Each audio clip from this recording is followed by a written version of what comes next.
পুত্ৰই অসম লোকসেৱা আয়োগৰ ফলাফলত সফলতা লাভ কৰিবলৈ সক্ষম হৈছে গহপুৰ মৰাণবাৰীৰ পৰা নাম ছাত্ৰগৰাকী ৰুবু বৰা।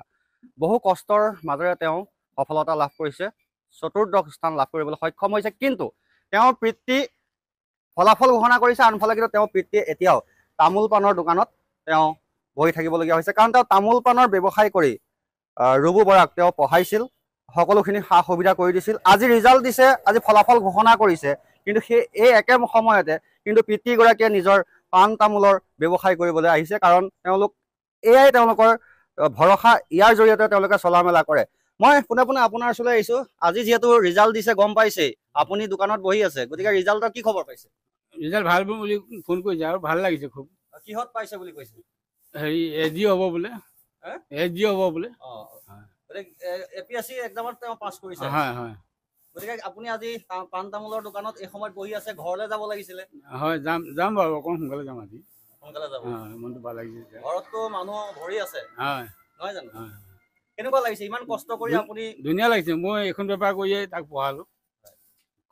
আজি ৰিজাল্টটো দিছে, আপুনি দোকানতো আছে। হয়, ঘৰলৈ যাব চাগে নিশ্চয়? যাম এতিয়া সোনকালে যাম। সোনকালে যাব।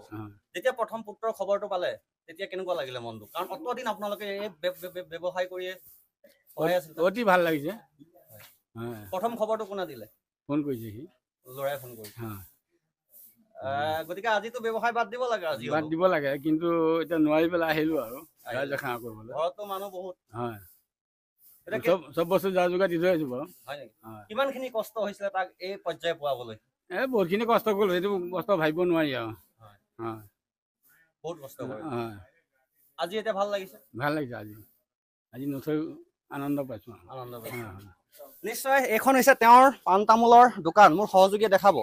এই তামোল কেইটা আৰু এই পাণখিনি লৈয়ে তেওঁ বছৰ বছৰ ধৰি ব্যৱসায় কৰি আহিছে, আৰু ইয়াৰ পৰা উপাৰ্জনৰ যি দুটকা এটকা লাভ কৰে তেওঁ সেই পুত্ৰক পঢ়াৰ খৰচ দিছিলে। ইয়াতে ব্যৱসায়ীসকল, তেওঁৰ লগৰ ব্যৱসায়ীসকলো বহুখিনি আছে। অকণমান আগবাঢ়ি আহিব এইফালে। যিহেতু আপোনালোকৰ লগৰে এগৰাকী সফল পিতৃ, তেওঁ ইমান কষ্ট কৰি পাণ তামোলৰ দোকান দি, কাষতে আপুনিও দোকান, গতিকে তেওঁৰ পুত্ৰই আজি APSCত ফলাফলত সফলতা লাভ কৰিলে। গতিকে কেনেকুৱা লাগিছে আপোনাৰ? চাওক, আজি মোৰ লগৰে এজনৰ ল'ৰাই APSC পাছ কৰিছে। এইটো আমাৰ গাঁওখনলৈও গৌৰৱ, অসমৰ গৌৰৱ, গোটেই অঞ্চলৰ গৌৰৱ। আমি নথৈ সুখী হৈছোঁ, খুব ভাল পাইছোঁ। আমাৰ গাঁৱৰ এজন APSC অফিচাৰ হ'ব, তাৰ কাৰণে আমি নথৈ ভগৱানৰ ওচৰত প্ৰাৰ্থনা জনাইছিলোঁ। সেই প্ৰাৰ্থনা ভগৱানে নিশ্চয় পূৰণ কৰিছে। যিহেতু আজি ইফালে ৰিজাল্ট দিছে, আনফালে পিতৃয়ে এতিয়াও দোকানখন এৰি যোৱা নাই, তেওঁক আপোনালোকে পঠিয়াব লাগে ইমান সময় ঘৰলৈ। চাওক, তেওঁ এইটো আজি বহুত বছৰৰ পৰা এই কাৰবাৰটোৱে কৰিছে। গতিকে যি হ'লেও, যদিও তেওঁৰ পুত্ৰই আজি সুফল লাভ কৰিছে, তেওঁ মনেও মনাই নাই, ধৰক যি নহওক এইটো কামেই কৰি আছে। তথাপিও তেওঁ আজি সোনকালে যাব, যি কি নহওক। গতিকে সেইকাৰণে তেওঁ আহিছে। যি হ'লেও কৰ্মত ব্যস্ততা হৈ আছে, নিজৰ কৰ্ম পাহৰি যোৱা নাই। নিশ্চয়কৈ চাওক, পুত্ৰই APSC এক্সামত সফলতা লাভ কৰিছে, আনন্দ সকলো ফালে, অঞ্চলবাসী আনন্দ কৰিছে, গাঁওবাসী আনন্দ কৰিছে। কিন্তু পিতৃয়ে নিজৰ কৰ্ম কিন্তু পাহৰি যোৱা নাই। তেওঁ তামোল পাণৰ দোকানখন আজিও লৈ আহিছে। তেওঁ পূৰ্বতকৈ কিছু আজি সোনকালে ঘৰলৈ যাব, কিন্তু তেওঁ নিজৰ যি দায়িত্ব আৰু কৰ্তব্য সেয়া কিন্তু তেওঁ সম্পূৰ্ণৰূপে নিয়াৰি কৰি ৰাখিছে। আৰু যিসকল লগৰ ব্যৱসায়ী সকলোৱে ভাল পাইছে, কাৰণ বছৰ বছৰ ধৰি এইখনেই পাণ তামোলৰ দোকান, কেইটামান তামোল আৰু কেইখনমান পাণ লৈ তেওঁ ব্যৱসায় চলাই আহিছে। মাথো কেইটামান টকা উপাৰ্জন কৰে মাহটোত বা দিনটোত বা প্ৰতিদিনে।